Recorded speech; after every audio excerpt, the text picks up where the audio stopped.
The Red Room Conspiracy. The rain lashed the old Victorian mansion, its relentless drumming against the windows muffling the tense whispers of the four cousins in the dimly lit attic. Flora. The eldest, at 28, clutched a faded photograph, her knuckles, pale, staring at a crimson stain on the wall the hand existed. Yesterday, this isn't random, she is barely audible over the storm. Marcus. The skeptic adjusted his glasses, trying to quell the dread. Knowing at him, Lilla, the youngest at 19, clung to her brother Ezra's arm, her eyes wide with fear. They'd come to settle their late uncle's estate, but a hidden door behind the bookshelf smeared with that same unsettling grit had chained everything. It led to a chamber with scarlet walls, eerie symbols, and a locked iron box at center. Their uncles, Gerald found earlier, hinted at a family, secret a cult tied to their bloodline, demanding loyalty through blood as they debated opening the box. A floorboard creaked downstairs, though the house was supposed to be empty. Clara's breath caught Marcus, froze, Lola stifled a scream, and Ezra the bold one grabbed at a rusty candelabra, eyes darting to the attic door. The storm masked ascending footsteps and the red staying poles, drawing them into a nightmare, where their families, past was the true villain, and trust was crumbling. The wind howled through the mansions, cracks rattling the attic's grimy window as Clara pored over the journal. Her fingers, trembling its pages, held frantic scrawls about the Red Room and a ritual binding their family to an ancient pact. He was unhinged, Marcus muttered, but his voice wavered.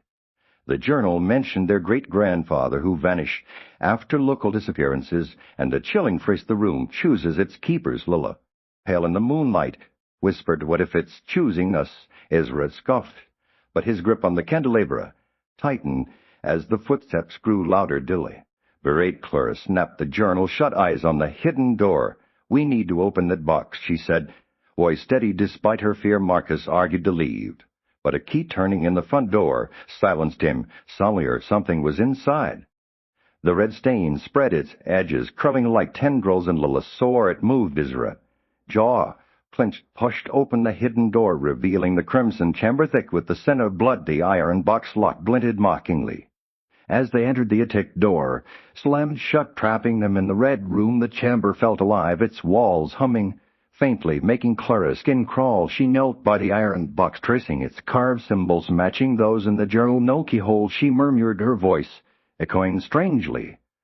Eva scanned the walls, spotting scratches like claw marks. Lilla clung to Marcus, who muttered about logic but looked panicked. The journal mentioned a blood price to unlock the box, and Clara's stomach churned. Literal blood, theirs.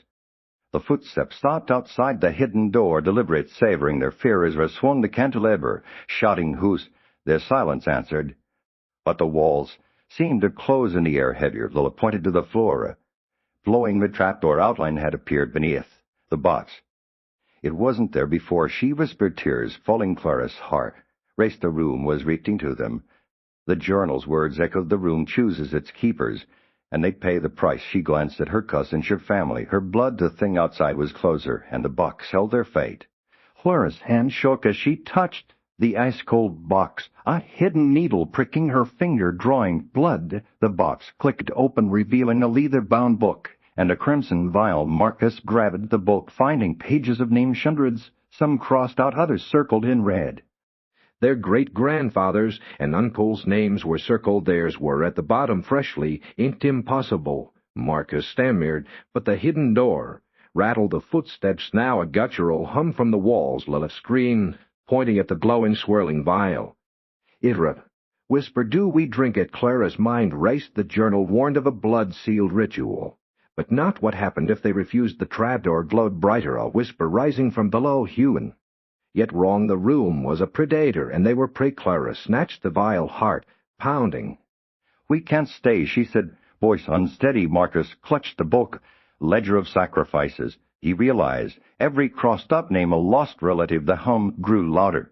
The trapdoor rattled, and a clammy, blackened hand reached up, clawing the floor. Lola sobbed. Ezra swung the candelabra, but more hands appeared. The room had claimed them and their families. Sins were closing in. Clara uncorked the vial, its crimson liquid shimmering unnaturally. "If we don't do this, we die," she said, voice breaking. Marcus shook his head, clutching the ledger. "This is madness. A deafening crack cut him off as the trapdoor burst open, revealing a void of red light and writhing shapes. Lulla fell sobbing. Ezra froze. Candelabra, trembling the air, sank of decay as hands reached higher. Clara looked at her cousins bound by blood and fate. The room was an entity by their families, sacrifices for generations. The journal's final instruction: one must drink or all will fall. Clara raised the vile hands, shaking his hands, lunged for Lil. Ira shouted, swinging useless. The room demanded its due. Clara drank the liquid, burning, searing her. Inside the room, shuttered walls, pulsing hands, retreating trapdoors, slamming shut. Lilla's sobs quieted. Ezra dropped the cantilever. Marcus stared as Clara's name appeared in the ledger, circled in red. A mocking chuckle filled the air, and the hidden door cracked to open, but the red stain had grown, curling toward them like claws.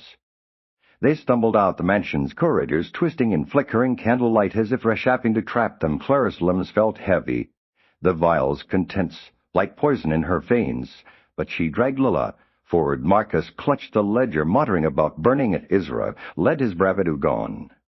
Footsteps echoed from all directions, above, below, behind. It's not letting us go, Lilla. Whimpered shadows flickering with unseen shapes. The journal hinted at a centuries-old cycle. Their great-grandfather and uncle marked now them. The front door swung open, revealing the storm, but the red stain followed, seeping down the walls. Ezra hesitated at the doorknob. What if it follows us? Clara couldn't answer. The room had chosen her, its weight like a second skin. They ran to the car, rain soaking them, the mansion's windows glowing red. Watching Clara's vision swung the vial, changing her, a cold certainty in her veins. Marcus grabbed her arm, but she shook him off.